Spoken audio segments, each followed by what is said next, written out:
We're at the future home of venture capitalist Paul Holland, who is building what he says will be the greenest house in the United States. It uses energy efficiently. It even captures the water that his family will use and then reuses on the property. Let's have a walk down the hill where Paul's going to give us a tour of the construction project.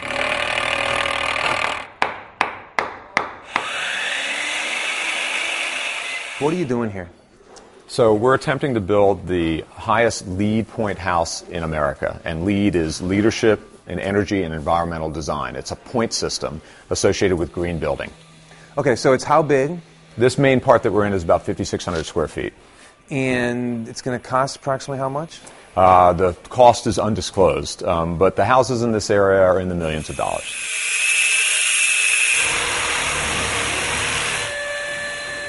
What is this room here? So now we're moving into the kitchen, and one of the things I think it's worth noting is maybe just the roof design. There's a couple different things. One, it's a beautiful roof. It's lovely in its design. But two, there are no paints or stains or varnishes in the house. Right? So it's one of the things that we're really trying to pioneer, this notion of beauty being the natural wood itself. And three, this is all FSC certified wood, which is Forest Stewardship Council certified. It means it's harvested in a green and sustainable way. So a lot of dirty things happen in the kitchen. What's going to happen in your kitchen that's going to be cleaner or more efficient or more environmentally good? Well, I think part of the thing that will happen here is that all of the water associated with this project, with our house, whether it's white water, gray water, or black water, the dishwater, everything else, will go through two forms of filtration, a normal septic tank and a natural form of filtration. That water then gets reused subterranean as part of the irrigation for the project.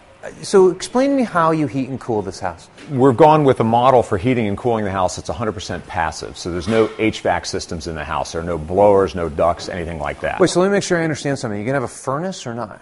No furnace. So you will have heat or you won't have heat? We will have heat, but it's passive heat. So it just comes up through the floors? Is that the idea? It's from two different forms. One, the solar augments what we're going to do, but we also have what's called a ground source heat exchange, what a lot of people refer to as geothermal.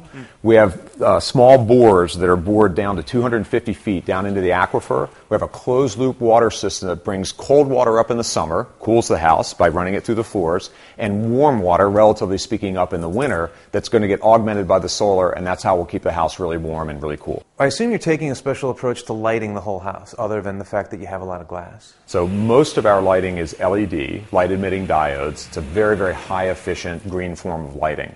And we're using that throughout the house. Wherever we're not using that, we're using compact fluorescent bulbs.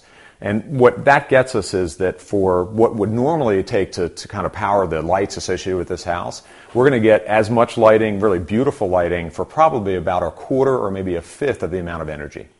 Now, I want to drill down on the electricity for a moment. You're going to generate your own electricity with solar panels. Right. So does that mean you won't be pulling any electricity from the city grid here at all? It's a little more complicated than that. So we will generate about 21 kilowatts of solar, which will provide more than we need for most times of the year. However, there may be some period of time, 2 or 3 weeks, where it's cloudy or rainy. And so in those times, we may pull from the grid, but have been pushing so much back to the grid over the course of the year, the house will actually be net energy negative. We'll consume less energy than we make and contribute back to the grid.